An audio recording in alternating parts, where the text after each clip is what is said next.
Shalom and welcome to Hebrew Bible Secrets with your host, Rabbi Jeremy Beaton. We are reading today from the book of Matthew, starting at chapter 26. Matthew 26, 1. And it came to pass, when Yahushua had finished all these sayings, he said to his disciples, 2. You know that after 2 days is the Moed, the celebration of the protection, mercy Passover, and the Son of Man is betrayed to be impaled. 3. Then the chief Kohanim assembled together, and the elders of the people, to the palace of the Kohanim Hagadol, the high priest, who was called Caiaphas. 4. And consulted that they might take Yahushua by deception and kill him.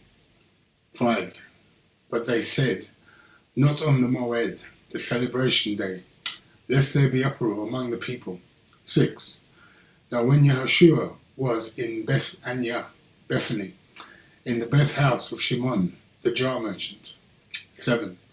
There came to him a woman having an alabaster box of very precious ointment, and poured it on his head, as he sat at the table. 8. But when the disciples saw it, they had indignation, saying, to what purpose is this waste? 9.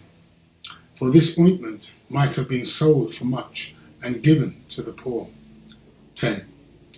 When Yahushua understood it, he said to them, why do you trouble the woman? For she has done a good work upon me. 11. For you have the poor always with you, but me you have not always. 12. For in that she has poured this ointment on my body, she did it for my burial. 13. Verily I say to you, wheresoever this Besorah shall be proclaimed in the whole world, there shall also this, that this woman has done, be told for a remembrance of her. 14. Then one of the 12, called Yehuda, querieth, went to the chief Kohanim. 15. And said to them, what will you give me, and I will hand him over to you? And they agreed with him for 30 pieces of silver coins. 16. And from that time he sought opportunity to betray him. 17. Now before the Moed of Kad Ha-Matzos, unleavened bread, the disciples came to Yahushua, saying to him, where shall we prepare for you to eat the protection, the mercy, salvation, Passover meal? 18. And he said, go into the city to such a man and say to him, the Rabbi said, my time is near. I will keep the protection, Passover, mercy dinner at your Beth, your house, with my disciples. 19. And the disciples did as Yahushua had appointed them, and they made ready the protection, mercy, Passover meal. 20. Now when the evening was come, he sat down with the 12. 21. And as they did eat, he said, verily I say to you, that one of you shall betray me. 22. And they were exceedingly sorrowful, and began every one of them to say to him, Rabbi, is it I? 23. And he answered and said, he that dips his hand with me in the dish, the same shall betray me. 24. The Son of Man goes, as it is written of him. But woe to that man by whom the Son of Man is betrayed. It had been good for that man if he had never been born. 25. Then Yehuda, who betrayed him, answered and said, Rabbi, is it I? He said to him, you have spoken it. 26. And as they were eating, Yahushua took lechem bread, and said the blessing over it, and broke it, and gave it to the disciples, and said, take, eat, this is my body. 27. And he took the cup, and gave thanks, and gave it to them, saying, drink from it, all of you. 28. For this is my blood of the covenant, which is shed for many for the remission of sins. 29. But I say to you, I will not drink henceforth of this fruit of the vine until that day when I drink it new with you in my Ab's kingdom. 30. And when they had sung a hymn, they went out into the Mount of Olives. 31. Then said Yahushua to them, all you shall be offended because of me this night. For it is written, I will smite the shepherd, and the sheep of the flock shall be scattered abroad. 32. But after I have risen, I will go before ye into Galilee. 33. Kepha, Peter, answered and said to him, though all men shall be offended because of you, yet will I never be offended. 34. Yahushua said to him, verily I say to you, that this night, before the crier blows the shofar, you shall deny me 3 times. 35. Kepha, Peter, said to him, though I should die with you, yet I will not deny you. Likewise also said all the disciples. 36. Then Yahushua came with them to a place called Gethsemane, and said to the disciples, sit here while I go and petition there. 37. And he took with him Kepha, Peter, and the 2 sons of Zebedee, and began to be sorrowful and very heavy. 38. Then he said to them, my soul is exceedingly sorrowful, even to death. Wait here and watch with me. 39. And he went a little further and fell on his face and petitioned, saying, O my Av, if it be possible, let this cup pass from me. Nevertheless, not as I will, but as you will. 40. And he comes to the disciples and finds them asleep, and said to Kepha, Peter, what, could you not watch with me for 1 hour? 41. Watch and petition, that you enter not into temptation. The Ruach spirit indeed is willing, but the flesh is weak. 42. He went away again, the second time, and petitioned, saying, O my Av, if this cup may not pass away from me, except I drink it, your will be done. 43. And he came and found them asleep again, for their eyes were heavy. 44. And he left them and went away again, and petitioned the 3rd time, saying the same words. 45. Then he came to his disciples and said to them, Are you still sleeping and resting? Behold, the hour is at hand. And look, the Son of Man is betrayed into the hands of transgressors. 46. Rise, let us be going. Behold, he is approaching, that is going to betray me. 47. And while he yet spoke, lo, Yehuda, one of the 12, came, and with him a great multitude with swords and clubs, from the chief Kohanim and elders of the people. 48. Now he that betrayed him gave them a sign, saying, The one I shall kiss is he, arrest him. 49. And forthwith he came to Yahushua and said, Shalom, Rabbi, and kissed him. 50. And Yahushua said to him, Friend, do what you are here to do. Then they seized Yahushua and arrested him. 51. And behold, one of them which were with Yahushua stretched out his hand and drew his sword, and struck a servant of the Kohen Hagadol, the high priest, and struck off his ear. 52. Then Yahushua said to him, Put away your sword into its place, for all that take up the sword shall perish with the sword. 53.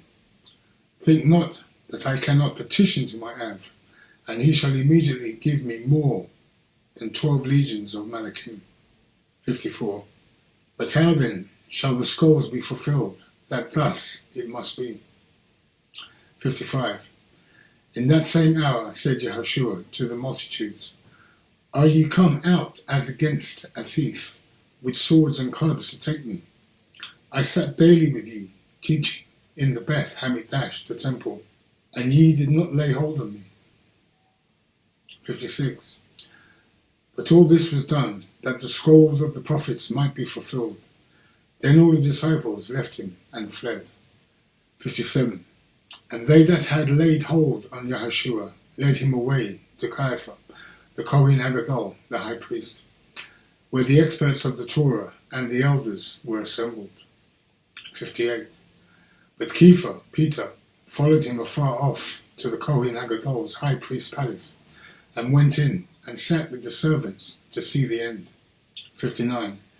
Now the chief Kohanim and all the Sanhedrin sought false witness against Yahushua to put him to death. 60. But they did not find anything against him, yet many false witnesses came. At the end, 2 came forward. 61. And said, This fellow said, I am able to destroy the Beth Hamikdash, the temple of Elohim, and to build it in 3 days. 62. And the Kohen Hagadol, the high priest, arose and said to him, Have you no answer? What is this that they are testifying against you? 63.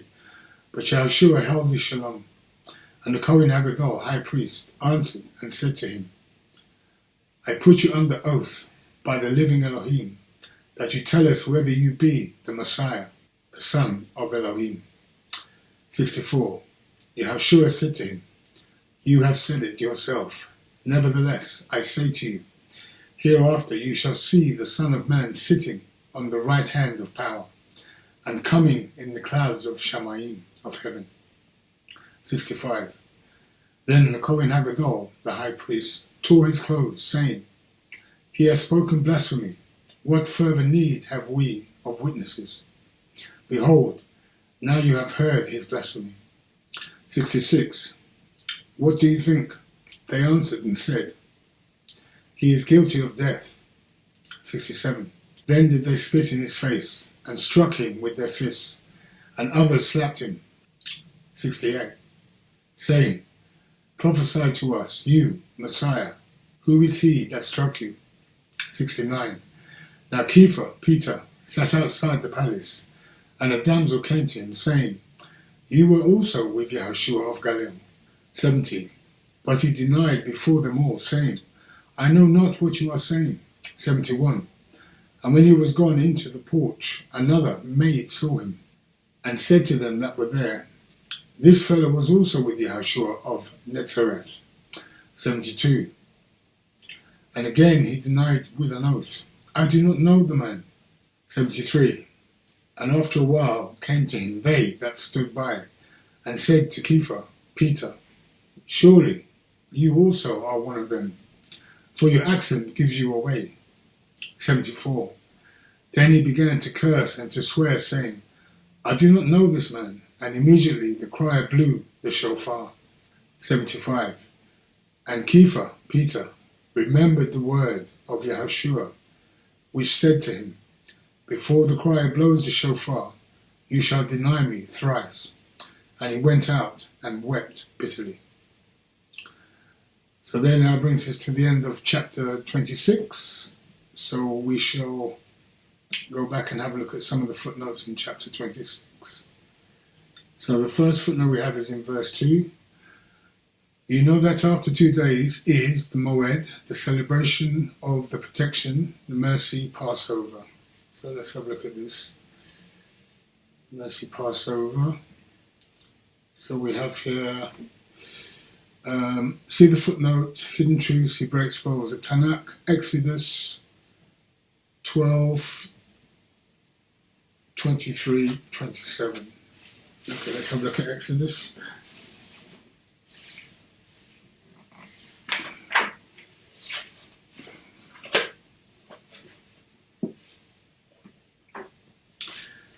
Okay, Exodus 12:23. For Yahweh will pass through to strike Mitzrayim, Egyptians, and when he sees the blood on the lintel and on the 2 doorposts, Yahweh will protect Passover, the door, and not allow the destroyer to come into your Betium, your houses, to strike you. So 24, we have also, and you shall observe this thing as an ordinance for you and for your sons forever. And 25 reads, and it will come to pass, when you come to the land which Yahweh will give you, just as he promised, that you shall keep this service. And 26 reads, and it shall be when your children say to you, what do you mean by this service? And 27 reads, that you shall say, it is the protection mercy Passover, sacrifice of Yahweh, who passed over the Betiyim, the houses of the children of Israel in Mitzrayim, in Egypt, when he struck the Mitzrayim, the Egyptians, and rescued our households. And the people bowed their heads and paid homage. Okay, so we also have one footnote here. Actually, we have a couple of footnotes. So I'll go to the first one, which is the Passover again. So the Hebrew word maskit more correctly means to protect. It does not mean to pass over like a hop. Okay? So the next footnote we also have is, and not allow the destroyer. So let's have a look at this. So Satan, who kills and murders people, was allowed that night to destroy the Bakor, the firstborn. So we know that obviously the firstborn of the Egyptians were all killed that night, yes? And then we have another footnote,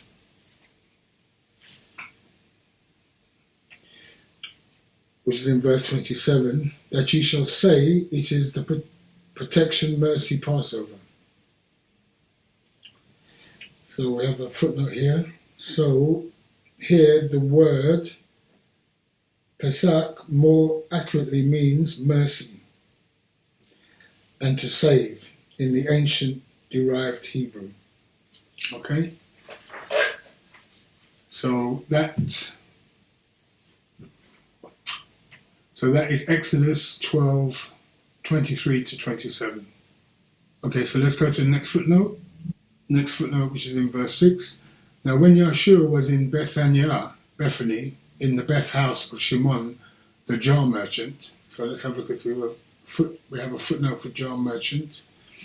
So the reading of Simon the leper is incorrect. In the Aramaic, it was a jar merchant. If Simon was a leper, then lepers could not live inside the cities. For that read Leviticus 13:46, and had to live outside the camp, while no healed leper would be referenced as a leper. The Aramaic words garabo means leper, and garibo jar merchant, and are not easy to distinguish without vowel pointing.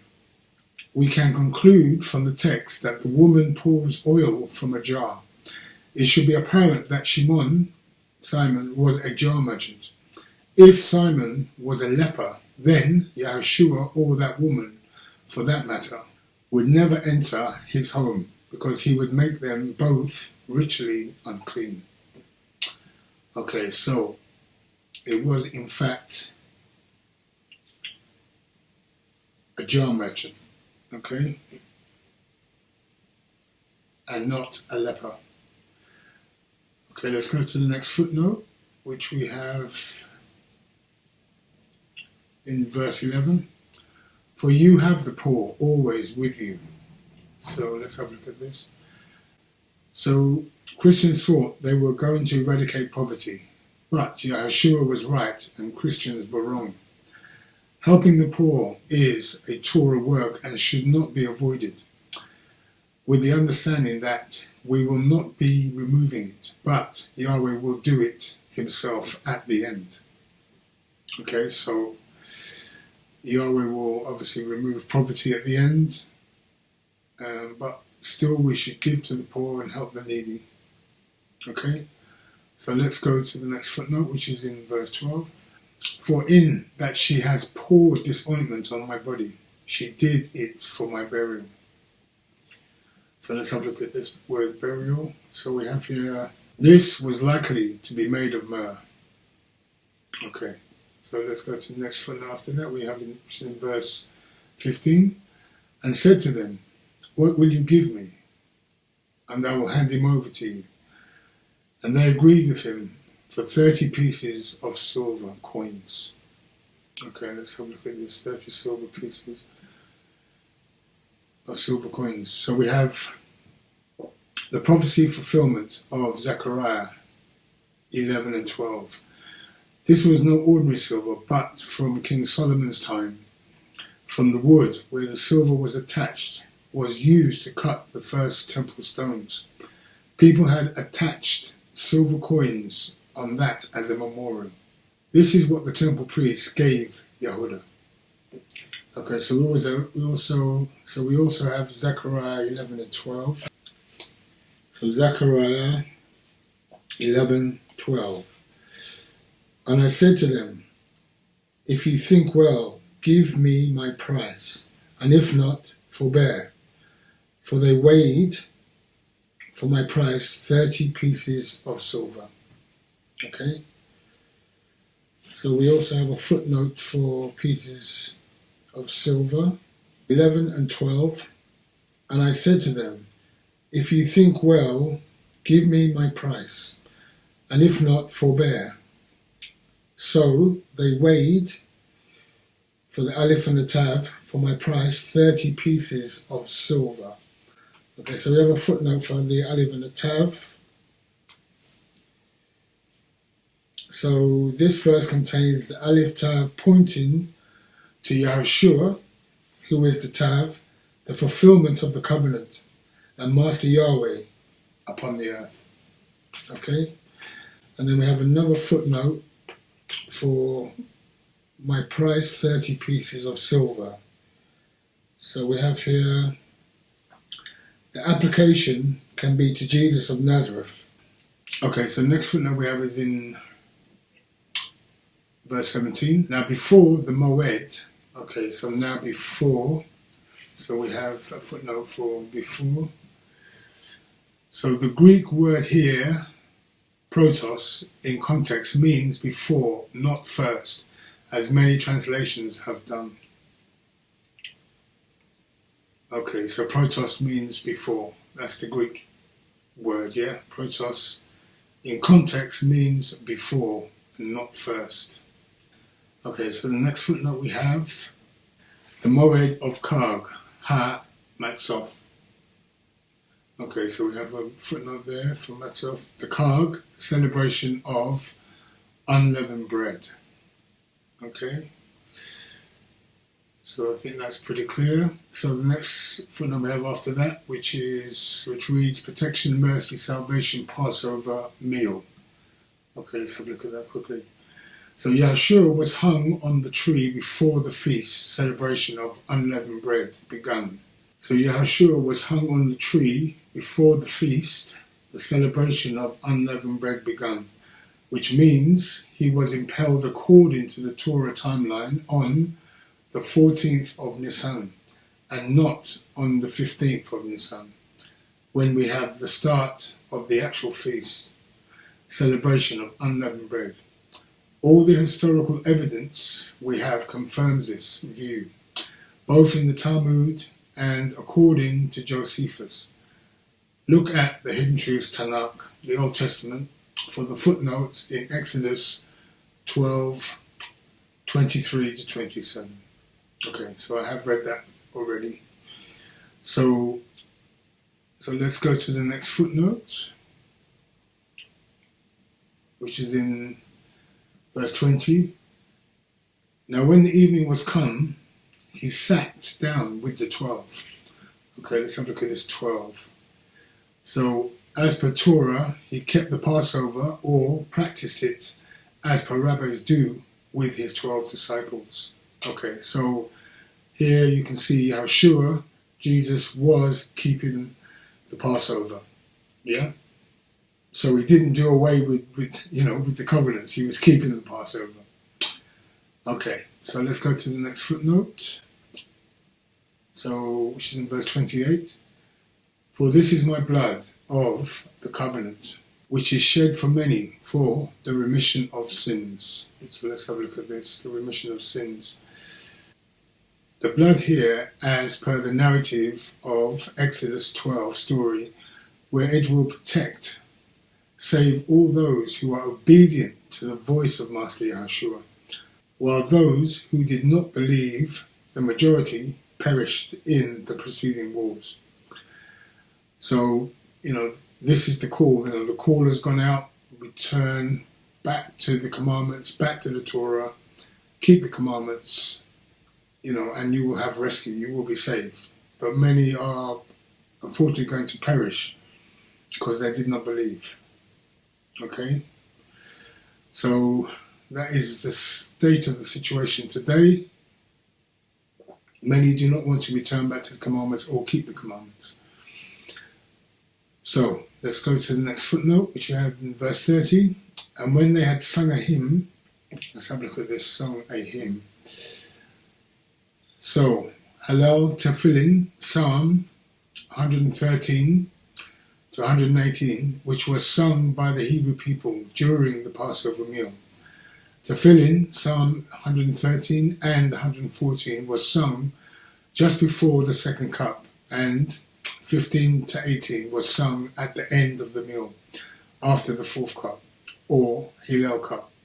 When ending with the Psalm 118, they would recite the song, which was Tefillin, Psalm 145:10. Okay, so these songs were sung with the Passover meal. So let's go to the next footnote, which is in verse 34. Yahushua said to him, "Verily I say to you, that this night before the crier blows the shofar." So let's have a look at this word shofar. This was not a rooster, but it was a man who was the watcher, who would blow the shofar from the Beth Hamikdash, the temple, during the feast. And this is what is meant here. Many manuscripts wrongly have cockcrow. Unfortunately, most have run away with the Yashraeli chicken. A similarity is presented in Ezekiel 33:6, while scripture is clear on watches during the night. See the notes on the different watches, Exodus 14:24, Jude 7:19, and Lamentations 2:19. See solid proof that the Hebrew people had their own watchmen in Matthew 27:65. Okay, so there's some references for you to look at to understand about the watches. So let's go to the next footnote, which is in verse 36. Then Yahushua came with them to a place called Gethsemane. So let's have a look at this word Gethsemane. A place for pressing oil out of olives and a garden. Okay, so that's a place where oil was pressed, and it was also a garden. Okay, so the next footnote we have is in verse 44. And he left them and went away again and petitioned the third time, saying the same words. So let's have a look at this, the same words. We have, note, repetition of prayer is not forbidden, as Yahushua here demonstrates. Okay, so, one can petition the same prayer continually if one wants to. Okay, so let's go to the next footnote, which we have is in verse 63. But Yahushua held his shalom, and the Kohen Hagadol, the high priest, answered and said to him, I put you under oath by the living Elohim, that you tell us whether you be the Messiah, the Son of Elohim. Okay, let's have a look at this. So, indeed Yahweh revealed in the flesh, but can you handle it? So we have obviously the understanding that Yahushua is Yahweh in the flesh. Okay? So the next footnote is in verse 64. Yahushua said to him, you have said it yourself. Nevertheless, I say to you, hereafter you shall see the Son of Man sitting on the right hand of power and coming in the clouds of Shamayim. So sitting on the right hand of power. So let's have a look at this. So first century idiomatic expression for Yahweh. So let's go to the next footnote, which is in verse 73. And after a while came to him they that stood by, and said to Kepha, Peter, surely you also are one of them, for your accent gives you away. So let's have a look at this word accent. So the people of Galilee had a distinct accent compared to the south. Similar things happen in other countries too. Okay. So we know about accents. We know people have different accents living in different parts. The Scottish have different tones and accent to the English or the Irish. So let's go to the next footnote, which is in verse 75. And Kepha, Peter, remembered the word of Yahushua, which said to him, before the crier blows the shofar, you shall deny me thrice. And he went out and wept bitterly. Before the crier blows the shofar. Let's have a look at this word shofar. Blast of a shofar by a watchman, not a farm rooster, as wrongly understood by many. The reading, cock crows, is wrong. The Greek has been retrofitted incorrectly. So that now brings us to the end of chapter 26. And I thank you for watching, and I hope to see you on the other side. This is Rabbi Jeremy Beaton saying thank you for watching, and shalom shalom. Baruch Shem Kivod Malkuto Le'olam Va'ed. Benevolent be the name of his distinct kingdom, forever and ever and ever.